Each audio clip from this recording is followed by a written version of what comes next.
Неколку пати ескалираа работите заради негови најдрски провокации и манипулации. Приватноста ни ја контролира со поставени камери под кровот на неговата куќа, кои снимаат 24/7 директно во соседните дворови. Пред 4 месеци ја сопре канализацијата на неколку куќи над неговата и се заканува на сите дека ќе не ја сопре водата. Се собравме за да ги прашаме институциите, кои веќе со години знаат за нашиот проблем. МВР, Општината Газибаба, Водовод и канализација, судовите. Што чекате? Се уште он не ја пушта канализацијата, се уште се бориме со фекали, 4 месеци ние со фекали се бориме.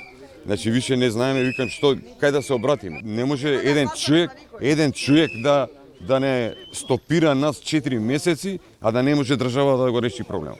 Јас работам 36 години пензионер сум во обезбедување, шеф на трговски центар, 15 години. Ваков човек во животот не сум видел. Значи сум се расправил со секакви луѓе, секојаш смирено, лека и се решавале проблеми. Овој проблем ја не знам што е.